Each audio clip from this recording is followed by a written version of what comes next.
Vice Chancellor, Odisha State University, Professor Srikanth Mahapatraji, my colleague from Delhi, Honorable Vice Chancellor, IGNOU, Ravinder Kumarji, Professor S.S. Rao, Vice Chancellor, Dr. Jayant Kaur Sharma, the Registrar of Odisha State University, learned professors, scholars, teachers, and most important, the students of Odisha State University. A very good morning to all of you.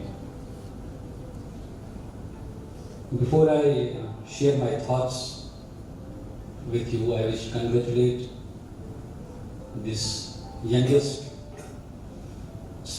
open state university on their second foundation day. And as we could hear, the Honorable Vice Chancellor and the Registrar, that a lot has been achieved in these 2 years. Being the youngest university, they have already created a space for themselves. So I must congratulate the Vice Chancellor for starting at a very big note. Having said that, I have a duty to inform all of you about the organization that I represent. CEMCA is Commonwealth Education Media Center for Asia, and it's located in New Delhi. It's a media center and only second center of Commonwealth of Learning outside Canada. And we are supposed to work in 8 Commonwealth Asian countries, which include India, Pakistan, Bangladesh, Sri Lanka, Maldives, then Malaysia, Singapore, and Brunei. Of course, Maldives has recently gone out of Commonwealth, so we are left with 7 countries.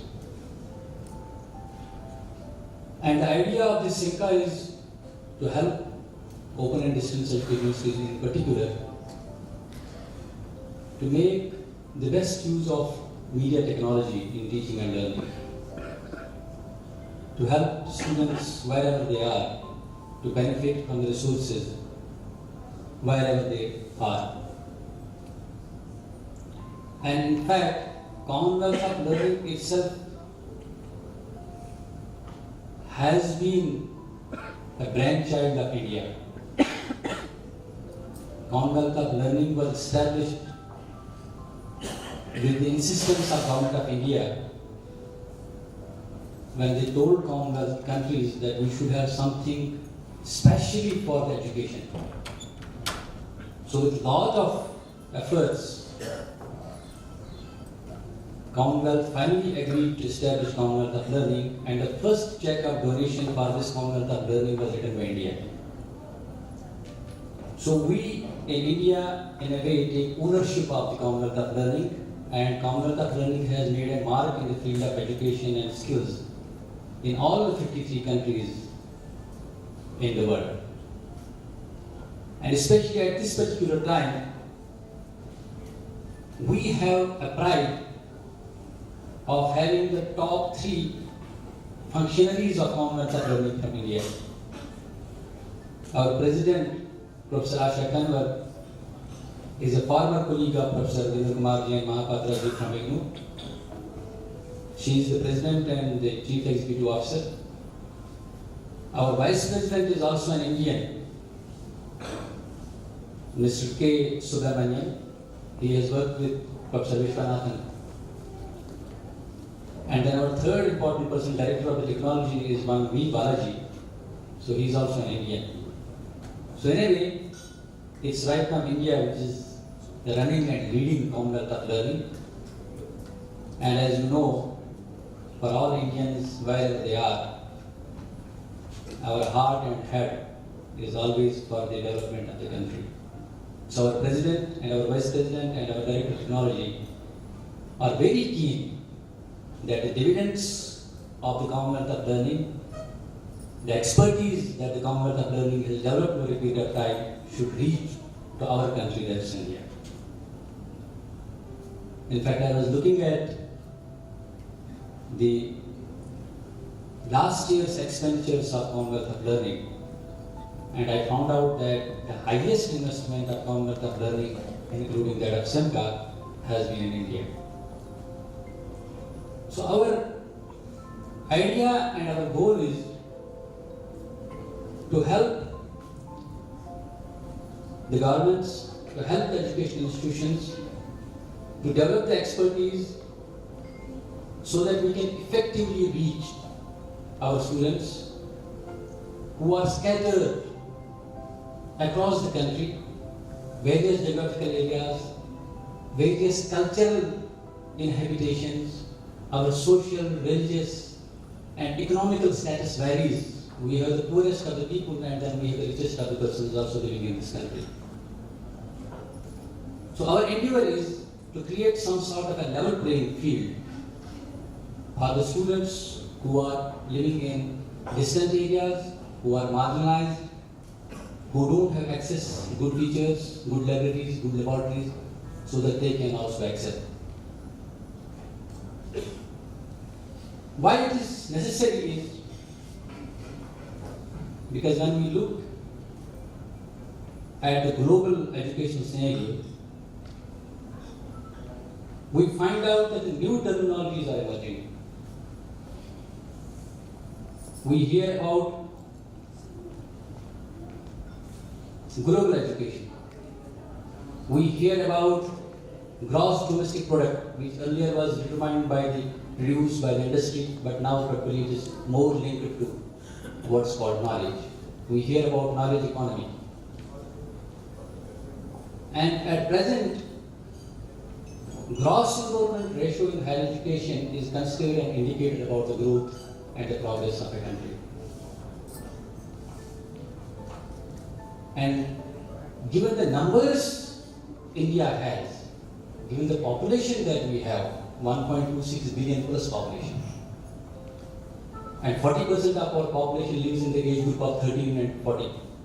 So this is the most critical mass that we have in terms of the youth who can be channelized, who can be provided opportunities, then they become our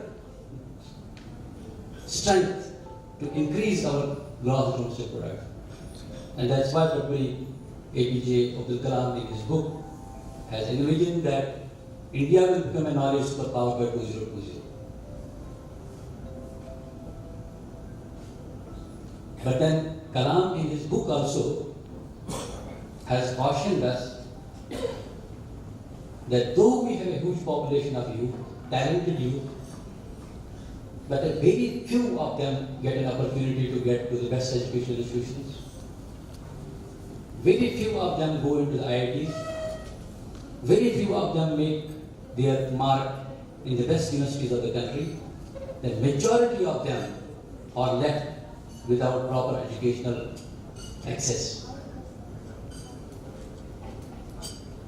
Another luminary, the man behind the Aadhaar card, Nandan Nilekani, he wrote in his book Imagining India that India's strength lies in its youth population. India is one of the youngest countries. The world is aging, and world will require a huge number of skilled manpower.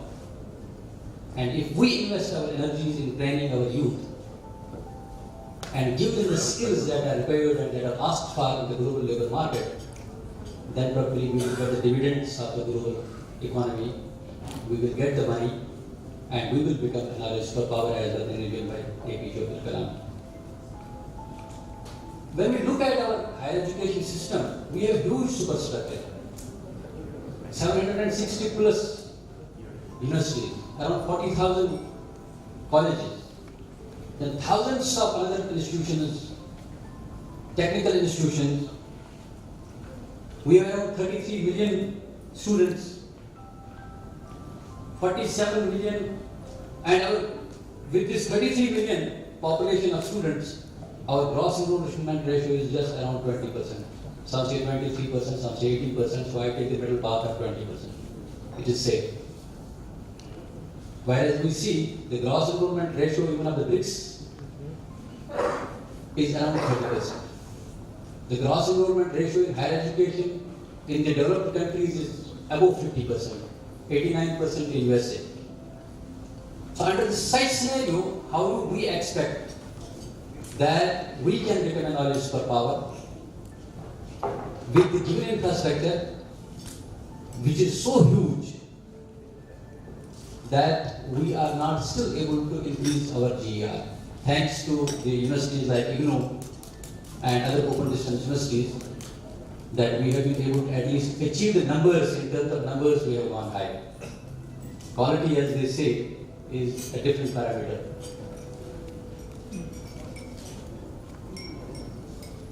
Our educational system is caught in lots of problems. Imagine 47 million students dropping out after 10th class.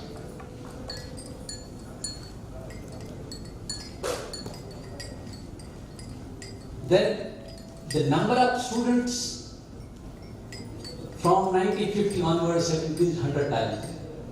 But our teacher population has not increased. It has not matched the increase in the number of the students that go to school or that go to the college. It has increased only 40%. So with this, what's happening is our student-teacher ratio is also going topsy-turvy. Our student-teacher ratio, as per the statistics provided by the government of India, recently is 1:24, whereas globally accepted it is 1:14. So if the teacher-student ratio is also going upside down, the quality of teaching and learning also is not that healthy.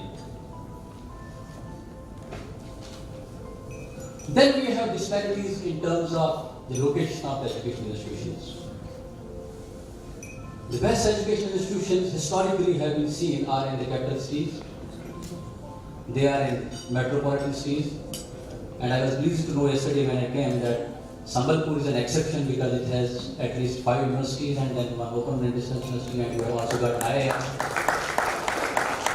That must be, the local pressure that has worked. And I must congratulate the citizens of Sambalpur who have built the pressure to get the institutions that we see. But when you look at the whole of the country, the fact is that the best educational institutions, best facilities are located in the bigger cities. So the advantage lies with the people who live in the cities. The students living in rural areas, in semi-urban areas, do not have access to the best quality teachers, best quality libraries, best quality infrastructure. So we are creating a divide between those who can have education and those who cannot have access to quality education.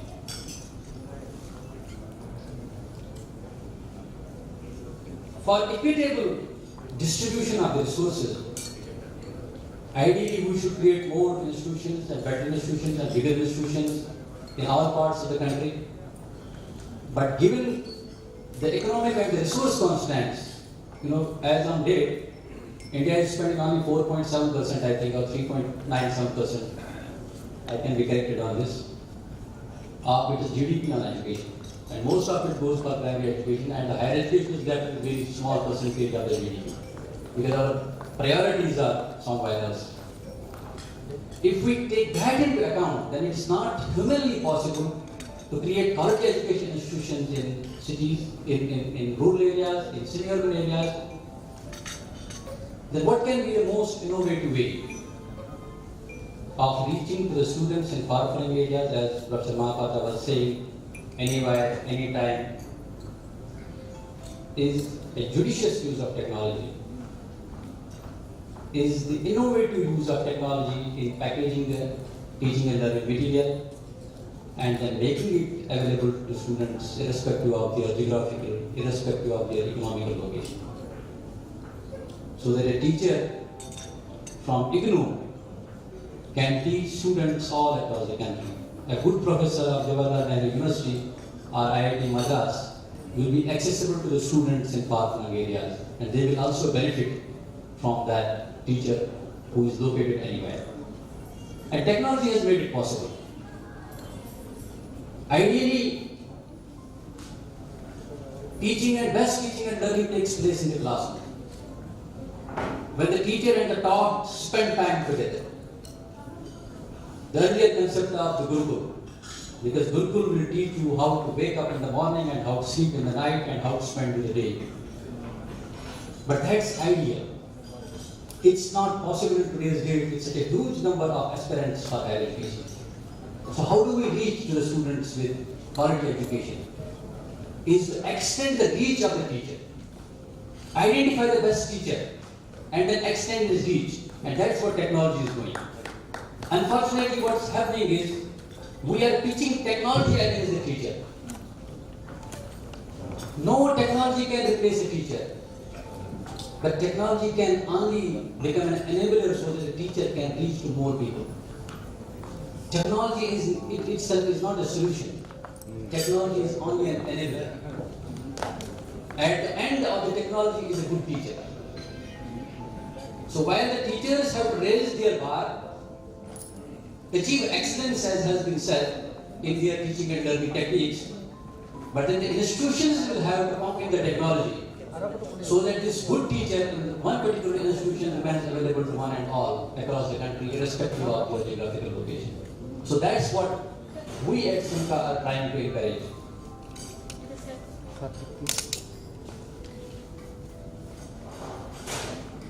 Another, as I said, that we are unfortunately pitting teacher against students, against the technology. There is a huge population of technophobic teachers. I don't want to use technology, it takes time. I am scared of technology.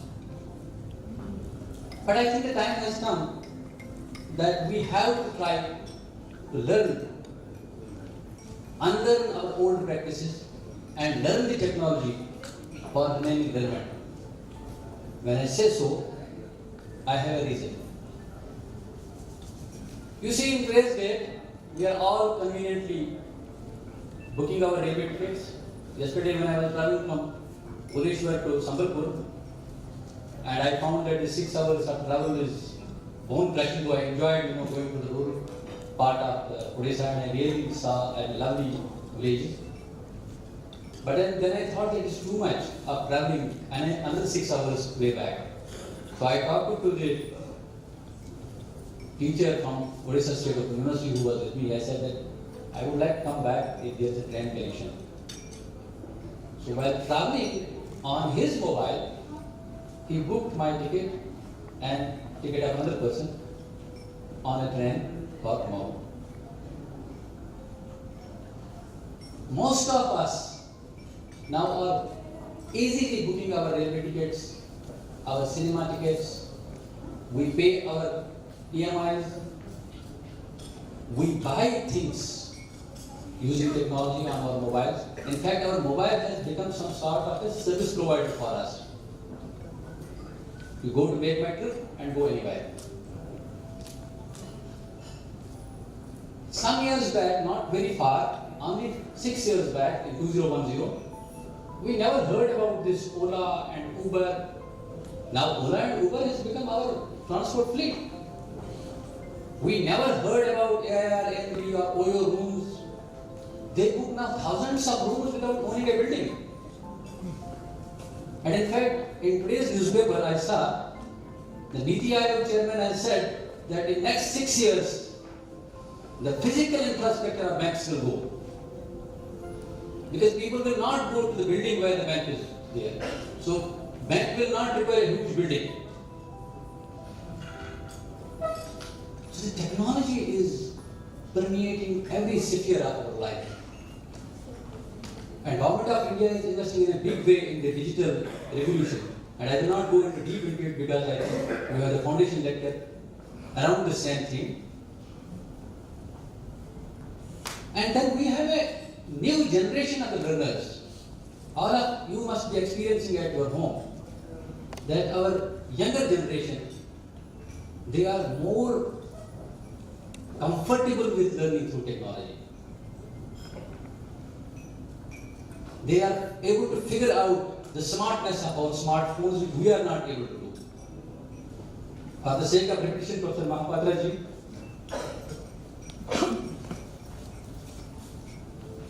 I have studied media. I was prior to this, director of a multimedia research center, and I am supposed to know technology inside out. And my 13-year-old son, that time he was only in 5th grade, that 11-year-old son, he had downloaded lots of games on my iPad. And I was feeling, he's spending wasting a lot of time with these games, as well as he's not allowing me to work also. Sometimes I require it, he's not allowing me to do. So I wanted to delete these games from the iPad. I was trying it and I couldn't figure out how to delete the games because there was no such option to delete the game. So he saw me. He said, "What are you trying to do?" I said, "I'm trying to delete all your games." He said, "You can't do it." He said, "Why?" He said, "I have protected it, you can't do it. It won't show you the option," and it was not showing me the option. Then he threw a challenge to me. He said, "You are director of a multimedia research center. Tomorrow take this iPad to your office, give it to all your engineers and technicians, and tell them to delete one of my games." I did it. And to be very honest with you, none of my staff was able to delete a single game from the iPad. I came back and he was just smiling. He said, "Bob, how many games have you deleted?" I said, "None." He said, "Come, I will show you how to delete a game." And he deleted 5 games in my presence, just. And you see these boys who are typing without pushing their fingers now on their mobiles, they just move their hands and things get typed. This is the new generation of what we call digital natives. We are digital migrants. We try to learn technology, after, the technology came and we were quite old by that time. But this new generation is digital natives. They are born with a mobile in their hand. And if you see these small boys who are born, boys or girls who are born now, the only thing they want is a mobile. So we as teachers have to now learn to cater to the requirements of this new generation of learners that are coming. This new generation of learners is not the same that we used to wait outside the library for our children to get a book. We used to wait for hours to be able to get access to a teacher to find out a solution to our problem. These guys have access to knowledge from different resources. They are connected with teachers across the globe. Their requirements are different. Therefore, we as teachers have to change ourselves to remain relevant to this new age group. That's why I always request teachers to come out of this technophobia. Technology is not going to replace you, but technology is going to make you more relevant, and technology is going to make your access to more students. And remain reliable to your students. We have to come out of this concept of sage on the stage, which was there. Teacher at best can be a guide by the side of the student in today's day. And interestingly, what is happening these days, the technology is coming in a big way, and it's being used in the West. And in fact, one of the disadvantages of the ODL, open and distance learning earlier, was that the degrees were not being valued. As people used to always say, he has come from a distance education. And so he must not have been taught properly. But now a convergence is taking place. Even conventional universities are now offering the online courses. So anyway, they are also becoming distance mode. So the distance universities already have an advantage because they are already in distance mode. They can only improve their delivery by the proper use of media technology. If they do that, then they will become a competing force with the conventional universities, and we will be able to make a mark in reaching the people effectively. And that's why you see these days Coursera, edX, Udacity, millions of students are enrolling for their courses. Because geography will not remain now, and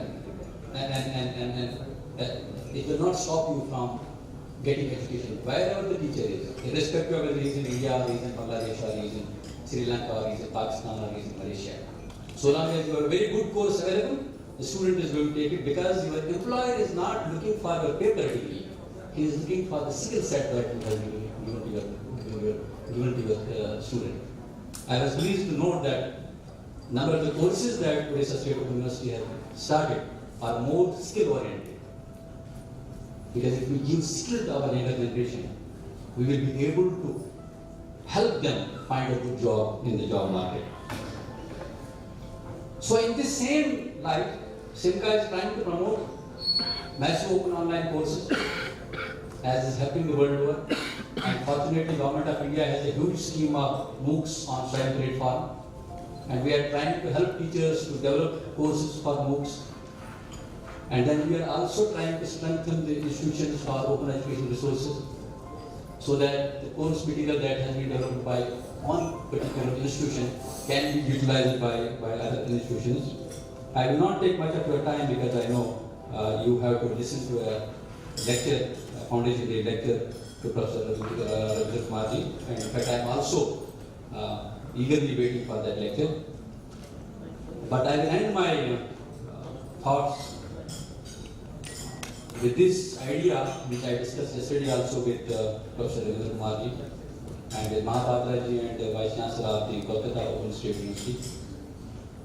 I think the big good thing that is happening today is that there will be a signing of MOU between IGNOU and the OSOU, so that they can share their resources for the good of the students of this nation. I was thinking, and in fact I have discussed it also, of suggesting to create a consortium of open and distance education universities so that they can pool their resources together. Because in a resource-starved country, every penny of the taxpayer should be accounted for. The best thing will be that we can avoid duplication. If a cybersecurity course is developed by OSOU, the same cybersecurity course can be downloaded somewhere by the Kolkata State Open University or maybe any conventional university.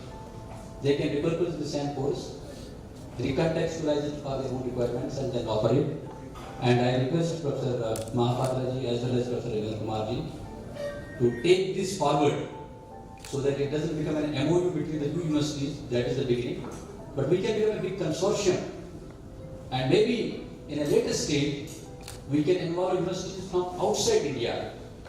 In my position as Director CEMCA, I can probably get some universities from the whole Commonwealth Asia so that we can benefit from the resources that are available there.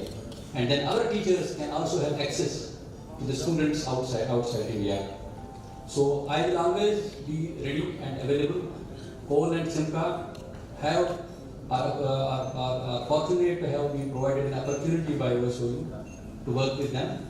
And we will continue our support in whatever way is required for OSOU as well as for any other institution so that our dream of reaching everybody, the last man in the life, with quality education is met. So with these two words, I thank you all for listening to me. Thank you very much.